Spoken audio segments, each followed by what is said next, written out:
Hi, welcome to section 2, where we're going to prepare our development environment. But before we do that, we're going to go ahead and create our very first resource on AWS with Terraform.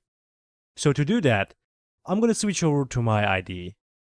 In my IDE, I created a very simple project with an empty Terraform file, and I called it as s3.tf. As the name implies, we're going to create an S3 resource, and that is an S3 bucket. So let's get started.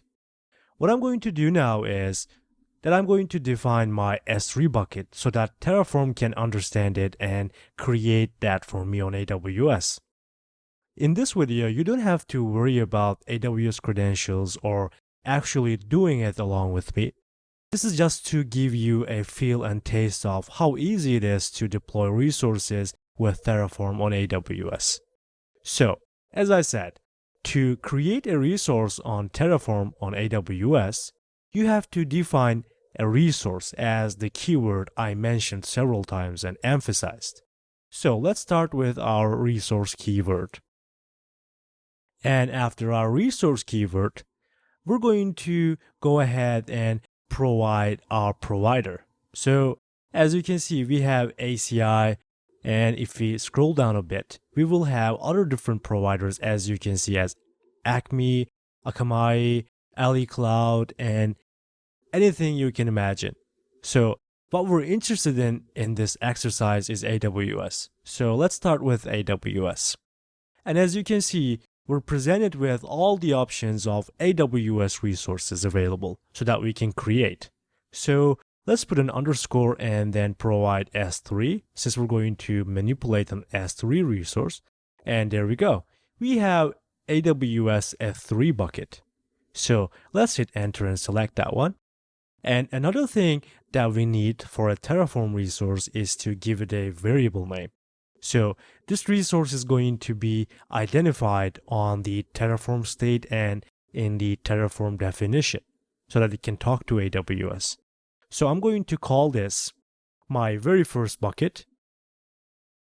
And next thing I'm going to do is go ahead and provide my bucket a name and a region of AWS to pick so that I can create this bucket in that region. So let's go inside our curly brackets. And inside our curly brackets, the first thing I'm going to do is provide a name to my bucket. So we'll use the bucket property for that. And in my bucket property, I'm going to call my bucket, and you can call it anything you want. But one thing to note here is that you have to be unique about your bucket name. So AWS bucket names are working like DNS addresses. So you have to specify your bucket name in a way that it has to be unique throughout all the AWS S3 bucket names, not just in your account. So to that sense, I'm going to name my bucket as my name and provide a unique identifier so that it can be distinguished and I won't face any errors while this bucket is being created. Alright, this is the name I picked my bucket. My name -s3 very first bucket. And the next thing we need to do is provide a region. So let's go down and provide a region parameter. And for the region, since it is the closest one to me, I'll select the US West 2. Alright? And depending on your geographic location, you can select the other regions like EU Central 1, or if you're in APAC, you can use AP East 1 or AP West, and that's all up to your region. Alright? So that's basically all we have to do to create our very first bucket on AWS S3. So let's go ahead and actually create it. I'm going to open up my terminal window, and in my terminal window, the command I need is initializer command, which is terraform init. Now, with this command, I'm going to hit enter to initialize my Terraform resources. Alright, our Terraform has been successfully initialized. Let's take a look at what happened here.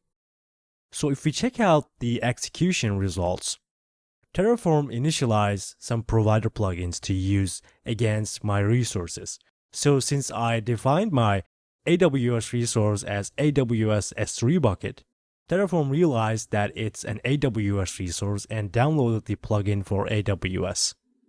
And then it went ahead and connected to my AWS account and initialized the process. So the next thing I need to do is basically apply my changes. So in this case, I'll be expecting my S3 bucket to be created. And the command I need for that is apply. So let's say Terraform apply. And now hit enter. Since we haven't provided any AWS region into our provider variable with Terraform, which we're going to get into the details in our next section, CLI is asking us to provide a region so that our Terraform execution can work with. So for that, I'm going to provide US West 2. And as you can see, Terraform printed out a set of actions that it's going to take against my account. And as you can see, we have the addition of my very first bucket with name as I provided, and in the region I provided. And it says 1 to add, 0 to change, and 0 to destroy. So it is prompting me to perform these actions as if I wanted to approve it. So only yes will be accepted, and let's say yes, and hit enter. And there we go. Our very first bucket is created on AWS, and it took 3 seconds for all the execution. Now let's go ahead to our AWS account, check things out. I opened up my AWS account, and first thing I want to do is to go through S3 since we created our bucket there. And since S3 is a global AWS service, I don't have to select the correct region. It's global. So let's go to S3, and there we go. My very first bucket is created, and it is on the correct region as I provided, which was US West 2. So as you've seen, creating resources with Terraform is super simple. All you have to do is define your resource and provide the properties that you need for that resource, and all you have to do again is init and apply your Terraform changes.